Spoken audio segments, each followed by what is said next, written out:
Hey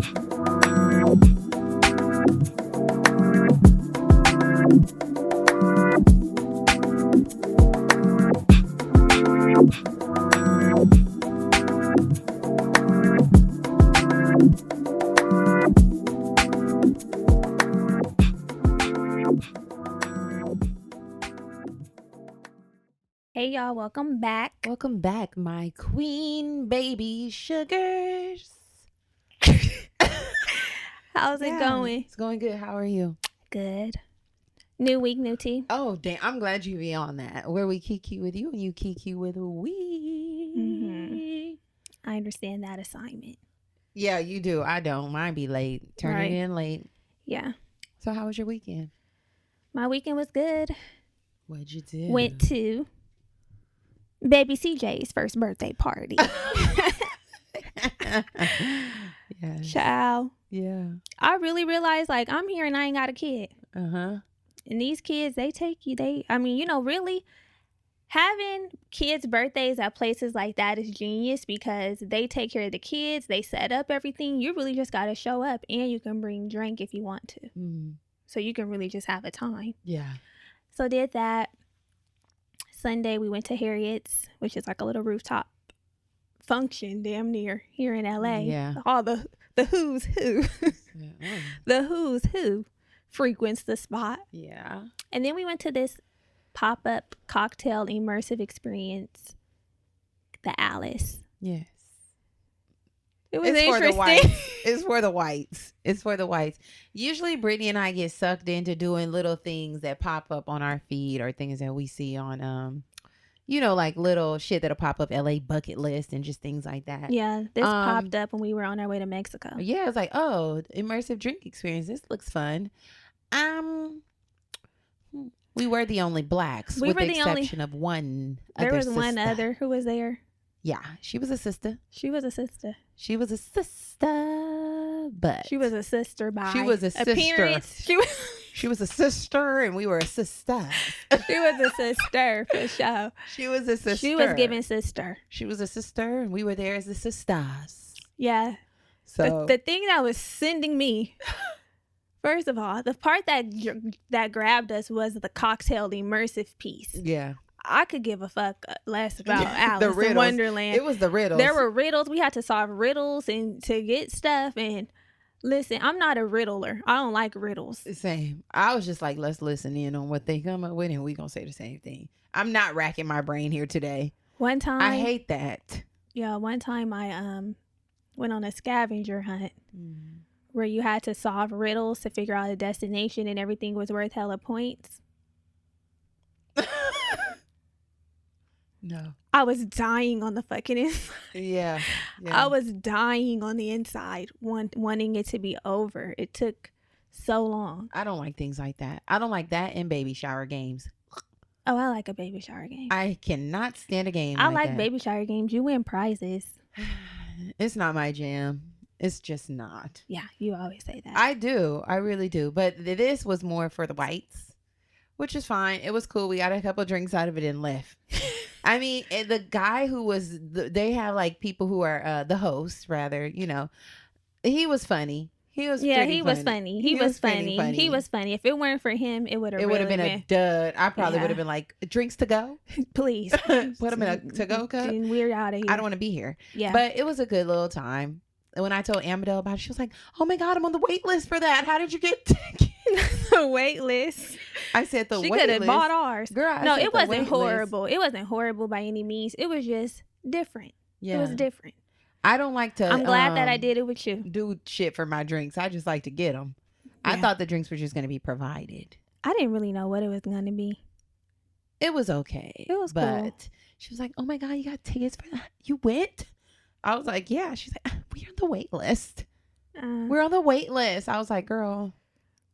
Somebody was in there dressed up as Alice. I said, oh yeah, this is some other type of shit. She's tapped in, but it was a good time. Yeah, so that was the weekend. Mm-hmm. Another busy one on the horizon. It is? Oh yeah, it is. It's busy. Busy. On Saturday, before I did that, I went to Complex Con. Oh yeah, you did go to Complex Con. Wouldn't go back. I wouldn't go back. Why not? It just wasn't my vibe. boring. I saw Rihanna was there. I did too, but she ain't doing what I'm doing. No, she was watching her boo. They probably came in and out. She was watching her boo perform. I can't imagine them walking around. Not Riri. No. I could imagine Riri rocking around. She was probably on them rocking around the back way. Back in. Is it big? Is it outdoors and indoors? Yeah, it's outdoor, indoor. Lil Yachty was walking around. Oh, really? Yeah, I mean, but it's just not my vibe. I'm not into hype beast culture. Right. And it's definitely for a certain type of crowd and person. So the night before, Andres was like, "What are you wearing?" And I'm like, nigga, girl, no. I was like, babe, you know that's not my jam, and I'm not a hype beast. Now you putting pressure on me. I said, because you probably needed some heat on your feet. Brittany, I said, I don't have that. Is not my aesthetic. I don't have that. Right, I'm not. I'm like, you know the heat that I possess. Honestly, you know the warmth that I possess. It's Shit, not walking in there ice cold. period. Iced tea. I said, I was like, babe, what? He was like, I mean, you here because he had called his friend on the phone. And was like, what you coming with tomorrow? And I'm like, it's that type of vibe. He was like, what are we wearing? And I'm like, take the ball out of my court. Take the ball out of my court because I don't have it. Take the ball out of my court. I said, babe, I'm gonna let you steer this ship. He was like, he picked the outfit out for you? They have some he has some like dead stock. They did a collaboration with Stussy in 2015, and he has the shirts that he had never worn. So he's like, we're gonna wear these. I said, okay. Pop the tag. He didn't even want to pop the tags. I said, babe, pop the tag off the shirt. Put it on my back. James Brown me. Put it on my back. I had it on. I said, represented. What the fuck? Yeah, no. I'm like, babe, this is pressure. Don't put that kind. I said, babe, don't put that kind of pressure. And if it is that type of pressure, see, y'all live life too last minute. I would have been like, no, you could have told me that last week, so I could have at least, tried to get some heat. But now you want to ask me the day before what I'm wearing? I don't know. Nothing. It was not even day before. It was night before. Night before. Like, yeah, couldn't even go out couldn't and even make go a get a move. little shoe. No. A little top. In the morning, I'm like, then he got up talking about, yeah, we need to get out of here early. I said, look, hold on, holiday. I thought we were getting there around 2. Thought we were getting there around 1. Had a little time to get myself together. He's right. Like, we got to get out of the house. I'm trying to be there with the homies, chill for today because we had to come back. We went to dinner with Adrian and Alex, and I'm just like, I'm going to be cold today. I couldn't serve no heat. Yeah. I said, I'm going as I am. But I'm sure the girls and the boys were serving up looks. People were serving looks, and then there were people who were just basic. Kicks. People who were just there. You probably thought they were basic, but they probably had dead stock on their feet. No, but that look of just like, sometimes people pull the homeless out, but that'd be the look, the homeless. That's the vibe shabby. for some people, right? And then there were some people who were just there, and I said, I'm taking the no pressure, I'm just here approach. Yeah, live your life. Yeah, that's when I released it. I put it on the altar. It's not something that I would do again or be like, I'm hitting the complex con. Are you coming? It's not. That's not my type of function. Yeah. But I checked it off my list. You did it. It's done. So we'll come back and tell you how this weekend goes. Yeah. Next week, what are we doing? A lot of things. So, yes, that's that. Ladies and gents, we are very close to the goal. We only need 21 reviews to reach our goal of 2,000 by December. Don't sleep now. Stay woke. Get over there. Leave your rating and review. They're very important for the show. Yeah, it helps. It helps us. That's it. Okay, it helps us. That's all we can say. So, let's read our review of the week. Why don't we? Read it. This one comes from April, May, June, July. Yay. Yay. Real homegirl vibes. I imagine she said it like real homegirl vibes, like real hot girl shit. Tell me, girl, did you? Right. It was in my brain when I read it like that. Okay, well, let's run with it. I've been listening to the podcast for a little over a month. Sorry, what? I'm like, whoa, for a little over a month now. Right, I just ran with it. Yeah. And I've really, really enjoyed it. I've been laughing while simultaneously learning and vibing. You can truly tell through the podcast that you two love what you're doing and love each other. The great guests are an added bonus. Thank you, ladies, for putting out quality episodes to keep us learning, entertained, and growing. Y'all say that often. They can tell. They can tell. can tell that we belong here. They can tell. Vessels. And you too can tell if you look on YouTube and you see us touching each other. No, don't say nothing I crazy. wasn't. Don't say nothing. I wasn't. Just touching. Just I touching. wasn't. That's it. Just I wasn't. reach out and touch another somebody's sister. hand. Make this world a better place. If you can. There it is. Yes. Okay. Make sure y'all leave your ratings and reviews. We're coming in hot. I want to see 20. I want to see us go over 2,000. Okay. I mean, obviously, that's going to happen. I mean, before December. Yeah, that's Let's going to raise happen. the bar. The bar has been raised. Let's raise it. It's off the flow. Do what you got to do. Do your part. Another way that you can do your part is by joining us over on Patreon. Now, this is where we need more people to do their part. I think we need to shift the energy to Patreon. Okay. We've been going hard on the ratings and the pivoting. reviews, and people been taking Patreon lightly. You know what? It's really so much tea over there that sometimes we can't even tease it. Yeah, that's the truth. We really can't even tease it. That's the truth. Because it just be too real. But to even play around with over here, it's too much. Get over there. Get over there if y'all want the much. real. Not the real, because what we do here is real too. It's real too. That's but just different. We just feel like we have a little more control. A little bit there. It's a little different. A little different. A little safer space. Yeah. So y'all get over there. Join us. And you know what? We're going to give a big shout out to our one patron this week. I'm shouting her out. We are. Give me her name. I should know it. Yeah, I know you should. Justina. I wonder if this is our other Justina. Our girl from Instagram? No. She was a long-time patron, long-term listener, Justina Meadows, I think. That's what I'm talking about, from Instagram. My girl from Instagram. Oh, I thought you said from Insecure. You said from Insecure. No, from Instagram. Oh, yes. I wonder if that's it's you, Justina Meadows. Then welcome back. Now Welcome. you see how we really know our girls. We do. When you're in our inbox and you're around often, we know you. We know Kristen. Y'all. We know Unique. You see?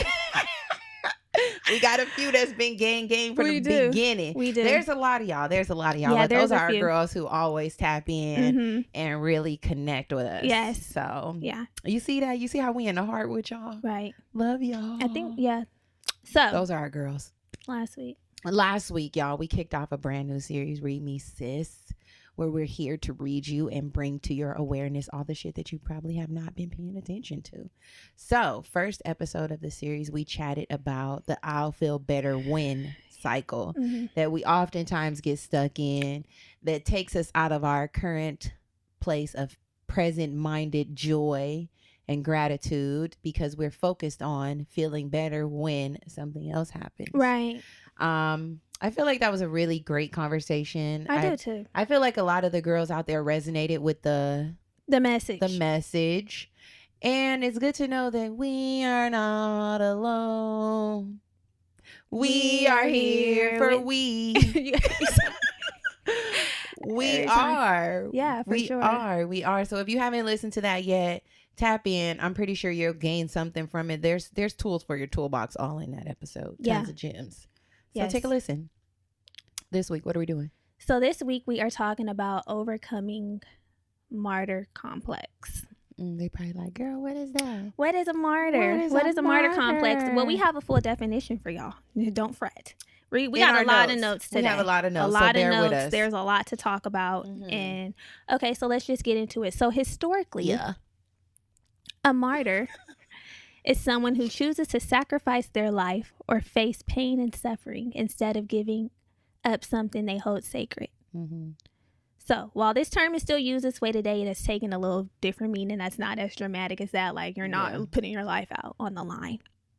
Today, the term is sometimes used to describe someone who seems to always be suffering in one way or another. They might always have a story about their latest woe or a sacrifice they made for someone else. They might even exaggerate bad things that happen to get sympathy or make others feel guilty. Do you know any martyrs? I do. Same. I do. I know a martyr. Ba-da-ba-ba. My grandma's for sure one. And if any of my family members are listening to this, don't judge. This is my platform and my grandma knows my heart. You know, this is my truth. It's starting to become hella downloads and stuff. I don't know who listening. Girl. So my grandma could call me if she want to talk. We got to ice it out. If it got to be a lemon squeeze, then call me now. Yeah. No, yeah. I think that's an Aries woman trait. You say that all the time. I feel strongly about them Aries women. Aries in period. general with you. Yeah, It started with yeah. women, then it went to men. And it circled back to the women. They do a thing. Aries are special. Y'all know how y'all are. She for sure has martyr tendencies. Like, she will be like, when she calls sometimes, you already know it's going to be riddled with a woe is me vibe. Yeah. Like, well, I had to, you know, I gave up my last. And it's like, Grandma. But you didn't have to. It's a pattern. Yeah. You didn't have to give your last. What do you, I know how she do has you a giving respond heart. to her, though? Most of the time, I just Let her listen. talk. Just let her talk, because it's just like, this lady, hello, like, she's set in her ways. I'm the kid to her. Yeah. She not really trying to hear me out, but sometimes I'll be like, Grandma, then why you keep giving your last? Like, why do you do that? And then she'll be like, it's my ministry. Or it's my heart. God, you're my heart. God gave it to me, so I don't got it. I'm like, hey. Once he gives it to me, I fold it up and put it in my pocket. Yeah. I do. I know a martyr. I don't know what it is, y'all. I don't know. When sometimes I look around and I say, you know, you didn't have to do that. Yeah. Sometimes I'm like, why though? Like, the need, I don't understand where the need comes from. And the thing is, it's not saying that we can't do things at all, because yes, we should be giving. Sometimes we do have to make sacrifices. Sometimes we go out of our way. It's when this becomes your story. Shout out to our girl. Yeah. It's when it becomes your story. It becomes your story. And then right after doing something, it's like, I had to do this. Yeah. I always gotta. I need to. If I don't, nobody will. Right. I'm so tired because I had to do this, that, this. I can't do nothing for myself. It's riddled with a woe is me, or you want someone to throw a pity party. But really, it's like, it's really a chosen struggle. It is. It's chosen, y'all. It's chosen. Yeah. It's chosen. I've never personally dealt with this, but I'm glad we're bringing it to the forefront, because someone is. Some of you out there have to be. Yeah, this episode is more of a informational. Seen it. Yeah, it's more of I've seen what I needed to see. I've seen it happen, and it's an area of opportunity for a lot of people. It's not something that I've participated in myself. Yeah. But I have interacted with people that have definitely displayed these tendencies, and if it's you're interesting. Yeah, it's interesting. So, I guess we can help you identify if you're struggling with martyrdom.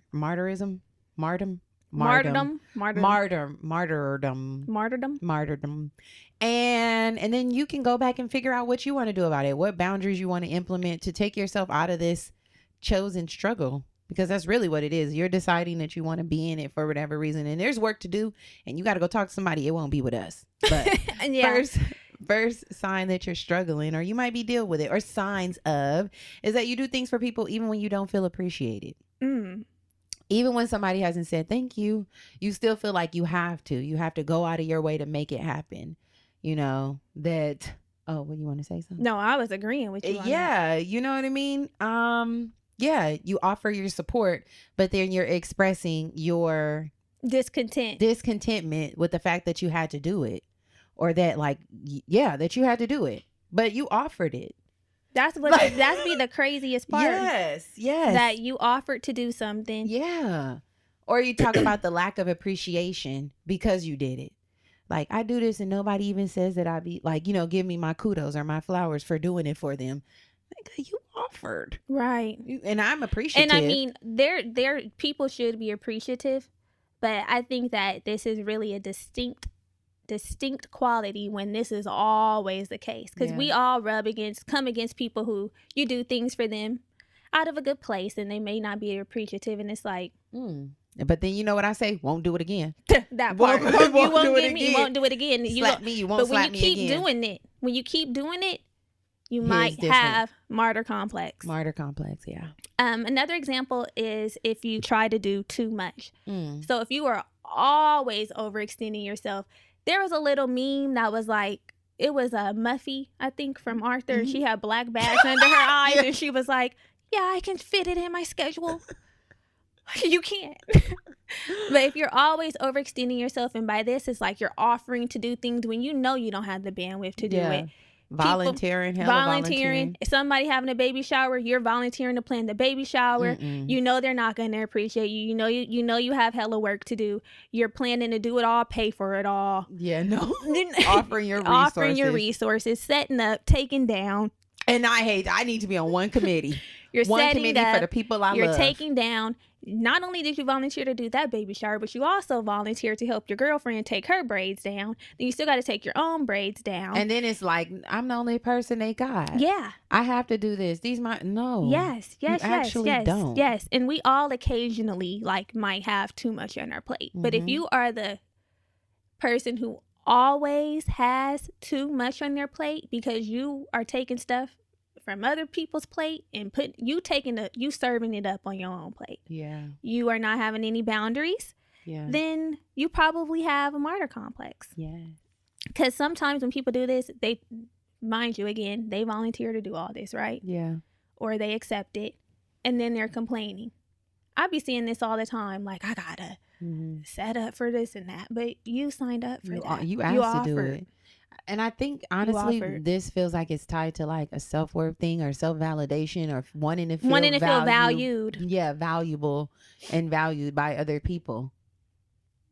Work on this, y'all. Work on it. And I think it's done subconsciously. Yeah, it is. It's like you're not thinking, you're not saying to yourself, oh, I'm doing this so that I can be valued. Yeah. But you're thinking like, I want to make myself useful. Like, let me volunteer to do this. That's not the way. Let me let them know that I'm here. But you're not honoring yourself. You're not. Because you know you dead ass tired. Yeah. Also, consider the way people around you, the people that you're spending time with, your friends, your family members, make you feel, right? If you're around toxic people, this is the third sign, y'all. If you're around toxic people who criticize you, who don't add or say when you're adding value, and you still stick around, you still show up to do stuff. And they're treating you like shit. Yeah. They're treating you like shit, right? It's like those people who feel like they have to do things because that's my friend, that's my family member, but maybe this person isn't reciprocating or pouring back in, but you still show up. It's giving martyr. Yeah. It's giving martyr. We have to create healthy boundaries. Yeah, especially if you're a giver. If you are a giver, you have to set boundaries because takers do not. They don't. They will not. They will just take from your ass. They leave you dry. Nothing left. Sucking Bones. you, the leech. Yeah. Yeah. Ugh. This is true. Hate a leech. Hate them. Okay, so the fourth sign.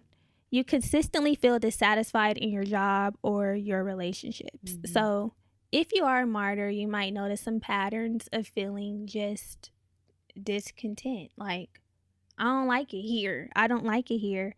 And you might blame others for this. Like, instead of taking accountability, that's where I think a lot of us fall short because we don't take accountability for the part that we play. Most situations, we put ourselves in them. Definitely. And we have the power to take ourselves out. Not saying like you push yourself in the situation knowing it was going to be shitty. But once you acknowledge that it is and you're still staying there, that's when you become responsible and you got to hold yourself accountable and be like, you know what? This isn't a vibe. Yeah. I don't like how I feel. It's not giving what I needed to give. Job, relationship, friendship, whatever. And I have the choice to get out of it. Yeah. Yeah. Which leads us into the next. You mentioned relationships. The fifth sign, y'all, is you have a pattern of taking care of others in the relationship. You are the caregiver.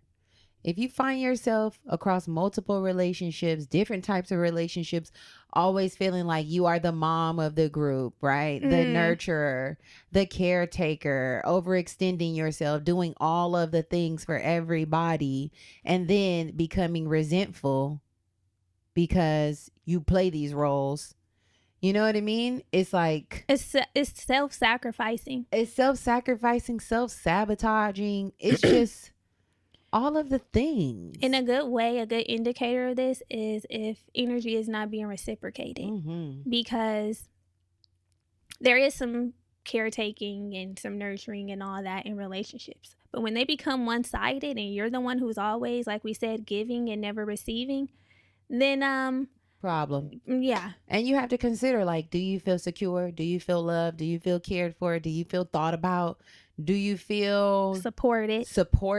And if you don't, then you might need to take a step back and remove yourself from these dynamics or these roles that you are playing and set boundaries, right? Because sometimes you might even feel yourself wanting them to feel guilty that they are not being to you what you are to them. Like, I'm such a good friend to them. I hope they feel bad that they didn't show up for me the way I show up for them. And you know, sometimes this is self-inflicted too. This is all self-inflicted. I'm saying like this portion of it can be self-inflicted if you are all those people to everybody else and you don't allow those people to be that to you. Yeah. Because that happens sometimes. Yeah, like you can't look around and think about if you got sick, who could come bring you some motherfucking soup. Yeah, yeah. Or some ginger ale. Yeah. No one. And you be the first one to rally up the troops to do something for somebody. Like, hold on. Now, who's rallying for you? That's why I only rally for a few homegirls. I only go to the pep rally for a few. My pom-poms only shake for a few. You look like that that little white guy who was dancing. Oh, at the Alice? No. Oh, it was like on a video on Instagram. Okay. I missed it. But you get it, okay? Yeah. I only move this thing for a few folks. Yeah. That's it. I can't do it for everybody. I can't do it for everybody because you know what? Honestly, everybody don't do it for me. They don't. If you find your feelings taking the backseat to everybody else's feelings, your needs taking the backseat to everybody else's needs, you may be a martyr. Yeah. Martyr and you know people who are like altruistic. Remember that TED talk about altruism? Remember? No? The fuck no, I don't remember. But you know, like I feel like it could kind of go hand in hand. Well, altruism is more like people who are super heroic. They put themselves in danger when they think about saving other people before they even consider saving themselves, right? Houses burning, building, they run in not even thinking I could die too. It's just like, who can I save? Right. I feel like we kind of get those two confused, right? Because martyrs, people feel like this is a hero, this is the person who's saving everybody, but no, don't get it fucked up. You're saying we're getting martyrdom and altruism? Yeah, confused? Like I feel like sometimes people could think like this is such a good quality of me to be like so giving and want to always show up for people, but not at the expense of self-harm or self, right? At the expense of yourself. Yeah, it's like at the expense of self. Don't go out sad, right? Because we're not saying be selfish, but we're saying you're the person who's responsible for yourself, right? Yeah. And a part of that is the biggest part of that is making sure that you're taken care of. And we are going to be extending ourselves and taking care of other people. But if you're ran down, can't even have room or space to take care of yourself because you're always doing for other people, you have to make space for yourself. And I think another sign is like, if you'll do it for somebody else but won't do it for yourself, problem. You know? That was so good. That was good. You know what I mean? Because that's like, true. It's the same way. Like you'll go out of your way to do something for somebody else so that their shit is together or that they have it. But when it comes down to just you, if you remove all the external factors, you won't even show up to do it for yourself. I'll show up to braid your hair, but my hair gonna be looking raggedy. I'll cook you a 4-course meal, but I'm gonna eat bread and drink water. Like I'll come over and help you clean up, but my house is a mess. Just so many little things. That's how you know it's performative. Yeah, it's like, hold on now. Or something. Like you only can do it if you put in other people first. Show up for yourself. Show up and show out for self. Let's talk about some more ways that martyrdom can hurt you. Because we're not going to walk around, stay with this mentality that all martyrs are heroes. Because no, like I told you about the altruism. Yeah, we're not. They're not synonymous, y'all. So, here's a way that it can hurt you. It makes it hard to speak up for yourself, which causes strained relationships. So people that have martyr tendencies often have a hard time voicing their concerns, their discontent, because they don't want to ruffle any feathers. Yeah. They don't want anyone to be upset with them. They don't want any issues. So they have a hard time communicating like clearly and directly. And we all know what that leads to sometimes. Yeah. Yeah. Leads to bullshit. So if you find yourself like being passive aggressive or just harboring all this resentment and anger, that can hurt you. Mm-hmm. I'm reading this book, Becoming Supernatural, and it's talking about like how stress and anger can really make you sick. Yeah. Like real talk. Of course. That's why people have strokes. People have heart attacks. It's not a joke. I know. High blood pressure. Nigga, what? Yeah. Yes. That's and why I'm I'm just thinking about jobs, like all this stuff that we're holding in, thinking that we're helping people and we're hurting ourselves, and then we just end up sick. we need to live freely. We need to say what we want to say. Take the shackles off our feet so we can dance. Yeah. That's what we got to do. We got to dance through this life, y'all. Yeah, because then what happens? You don't say anything. Oh. That's the inevitable. Yeah. Mm-hmm. But final destination. All this anger builds up. We're being passive aggressive, not direct, not saying anything, and then what happens? You blow up in this outburst, and it's like, why is she mad? Like, what happened? Yeah. Like, didn't you want to do all this stuff, and now you're blowing up, pissed off? Yeah. Also, having this martyr complex can hurt you or harm you because it impacts your self-care.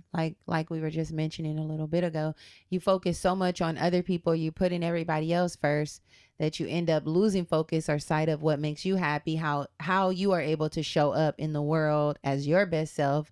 And we already know, if you can't show up as your best self, how the hell are you going to show up for other people? Right. You just end up pouring from an empty cup. Mm-hmm. So we have to take steps back, implement some boundaries, show up for ourselves first, and then with what's left, show up for other people. Right. Mm-hmm. That's good. Yeah. Lastly, for how martyrdom can hurt you, you may notice a lack of positive change in your life. So you may find yourself feeling miserable instead of creating steps to change your life. Mm-hmm. You might complain, you might regret the situation, you might be blaming everybody else instead of taking accountability like we mentioned earlier. And nobody wants to be here. It's like feeling stuck. I hate a complainer. I hate a complainer about stuff that they have control to change. I know. I mean, I know we be complaining, but it'd be different. I know, but the thing with this is the way that this may hurt you when you really are suffering from or struggling. I'll say struggling, not suffering. Yeah, struggling with the martyrdom complex is that you'll get out of one situation and then end up right back in another one. Yeah. With somebody else. It's a never ending cycle. Yeah. Or you're already in it with so many people. You gotta find your way out. It's a lifestyle. Crawl your way out of that hole. Yeah. Child. So of course we cannot leave y'all without tips and tricks and how to overcome, because that's what we are doing. Overcoming. We are thriving. We are changing. We are shifting. Yeah. We're doing better. We're doing better, okay? We are creating evolution around this shit. Point blank, period. So a way to overcome martyr complex is to communicate better. Create I statements, be direct, be clear. Say what you want to say, do what you want to do, and mean it all. This can be hard. This can be hard, but you have to start flexing the muscle slowly. I actually don't have any time for that. I'm going to be doing this for myself instead. I cannot fit that in my schedule this week, but I can follow up with you next week. I can't do it. Fuck, period. I'm tired. I'm tired. Right. I'm fucking tired. I cannot. And you know what? People will have to adapt. Yeah. And people will have to figure it out, and they will. Yes. And avoid passive aggressive communication. Yeah. We're not doing that. We're just going to be straightforward. We're going to say it. And you don't have to feel bad about expressing yourself. Right. You don't have to feel badly. Also, we're going to start setting boundaries. Mm-hmm.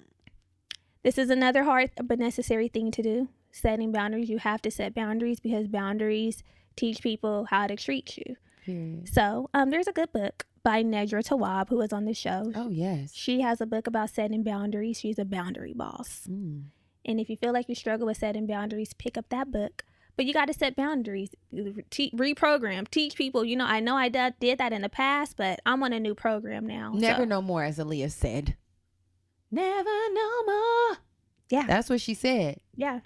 She said it. We got to say no to things that don't serve us. Mm-hmm. We are responsible for protecting our peace. Some people may be upset, but guess what? They got to deal with it. Yeah. Yeah. Because there's a new program. We're on a new routine. Catch up. I am no longer doing the things that I used to do. Mm-hmm. My old ways have gone out the window. Yeah. Lastly, we're going to make time for self-care. And you know what else? We're going to make time for self first. That's where we're flipping this. Self first. I'm putting myself first. I'm making time for it. So instead of focusing on everybody else, take some time to decompress, to practice mindfulness, to recenter yourself, to journal, to do all the things that you know that you love. Serve yourself first. That's what you have to do. That's what we're going to do. Make some time for it, whatever that looks like. And if you find yourself almost about to put somebody else first, say, actually, no. Actually, no. We're doing something different. And there are some times where you do have to put others first. Like Not if you right got now, kids. But that ain't this. No, I'm just saying for the people who want to get literal, you know, they're like, so no, I'm just covering all the bases. Yeah. All the homegirls. Right, all the bases. The literal ones. There are some times where you do have to put others first. But and you know, don't let people play with you.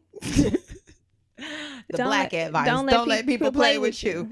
I would say that, you know, you understand your responsibilities, right? You understand your responsibilities, the things that are non-negotiable. Your kids, things like that are non-negotiable. Family, husband, whatever. Those are non-negotiable. Right. I mean, depending on how your life is figured out, whatever works for you and your family dynamic, do those things. You know, carry out your responsibilities. We are talking about the things that are not needs, right? That are not like your commitments that you are obligated to. We're not talking about obligations. That's what I want to say. These are things that you sign up for, that you volunteer for, that you insert yourself into these situations and make them your responsibility. So if you got to write it down and distinguish what your obligations or responsibilities are, do that. My kids, my husband, work. And then all that other shit comes second, third, fourth, fifth, sixth, seventh, eighth, ninth, 10th. There definitely be some martyrs at work, though. I've told y'all about my coworker who be doing the most and then want to complain because you're doing everybody else's job. Yeah. Like, why are you over here in this mix? I know. You don't even got to be over here, but you over here in this saying, oh my God, you know, I was so swamped this week. You didn't have to be swamped. You didn't have to be swamped, though, sis. You came over to this swamp and got swampy. Stay on your side. You got dirty. Yeah. You got dirty. Yeah. So hopefully this helps you identify or put words to feelings, gives you some language to help you move through do a more new research. phase in your journey. Yeah. Talk to your therapist. Maybe they have some more tools. They for may you. call it people pleasing. Yeah. Yeah. Yeah. People serving. Yeah. Tap in with your therapist and let us know what they say. Yeah, we just bring it to awareness and then talk with the therapist for the real healing. We are not therapists. We are not. We need just therapists homegirls. ourselves. We do. And you know, these therapist prices. Now she on a sidebar. I'm on a sidebar because I got a quote from one and she said $300 per session. At that point, I'm buying clothes. Fuck it. Therapy at for that me. point, I need to talk to you. Yeah. I need to. I need to talk to I'll you. be calling you twice a week. Otherwise, the money's going into my kitty and I'm buying clothes. That's what it's giving. $600 a month minimum. What? Because if you're going to one session a month, there's not much healing happening. There's not much healing. You need to be doing bi-weekly at least. So if I'm spending $600 and hell no. $600 It's giving outfits. It's giving outfits, no healing. Okay. Cute and unhealed. It's giving cute and fucked up. Hey, God. stylish. She's stylish and unhealed. Y'all, we gonna let y'all go. Okay, we gonna let y'all go. Love y'all. Bye. Bye.